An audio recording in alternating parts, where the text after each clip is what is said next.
क्या आप जानते हैं कि ईश्वर से मांगने का सही तरीका क्या होता है? एक बार की बात है, महात्मा जब भी प्रार्थना करते थे तो उनके ओठ कभी नहीं हिलते थे। उनका एक शिष्य महात्मा से पूछता है कि महात्मा, हम जब प्रार्थना करते हैं तो हमारे होठ हिलते रहते हैं, लेकिन जब आप प्रार्थना करते हैं तो आपके होठ क्यों नहीं हिलते? आप पत्थर की मूर्ति की तरह ही खड़े हो जाते हैं। आप कहते क्या हैं अंदर से?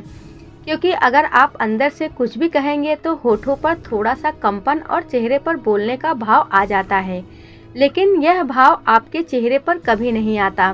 महात्मा ने उत्तर दिया कि मैं एक बार राजधानी से गुजर रहा था और राजमहल के सामने द्वार पर मैंने सम्राट और एक भिखारी को खड़ा देखा।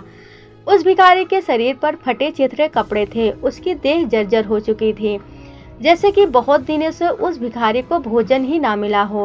बस आंखें ही दियों की तरह जगमगा रही थी, बाकी जीवन तो जैसे सब तरह से विलीन हो गया है। वह कैसे खड़ा था, यह भी आश्चर्य हो रहा था मुझे। लगता था कि अब गिरेगा कि तब गिरेगा। सम्राट उससे बोल रहे थे कि बोलो तुम्हें क्या चाहिए। उस भिखारी ने कहा, महाराज, अगर आपके द्वार पर मेरे खड़े होने से मेरी मांग का पता आपको नहीं चलता तो मुझे कुछ और कहने की जरूरत नहीं है। मैं द्वार पर खड़ा हूँ, मुझे देख लो, मेरा यहाँ होना ही मेरी प्रार्थना है। महात्मा बोले, उसी दिन से मैंने भी प्रार्थना बोलनी बंद कर दी।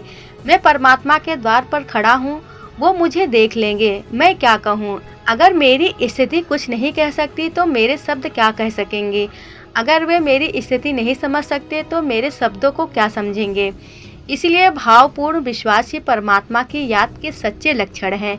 यहाँ कुछ मांगना शेष नहीं रहता, आपका प्रार्थना में होना ही पर्याप्त है। दोस्तों, इससे हमें यह सीख मिलती है कि हमें मांगने की जरूरत ही नहीं पड़ती। अगर परमात्मा को लगता है कि हमें किस चीज़ की जरूरत है तो वह हमें बिना मांगे ही दे देते हैं। कहते हैं ना कि बिन मांगे मोती मिले, मांगे मिले न भीख।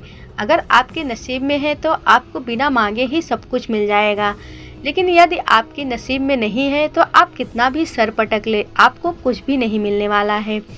इसीलिए भगवान से जब भी प्रार्थना करें तो उनसे कुछ मांगे नहीं, बल्कि यह कहे कि भगवान हमारे मन में शांति दे और आपने हमें जो कुछ भी दिया है उसमें खुश रहने की आदत दे। बस आप देखिए, इतने में आप खुश रह सकेंगे। आपके पास भले ही कुछ ना हो, लेकिन आप उतने में ही आनंद के साथ जीवन गुजार पाएंगे।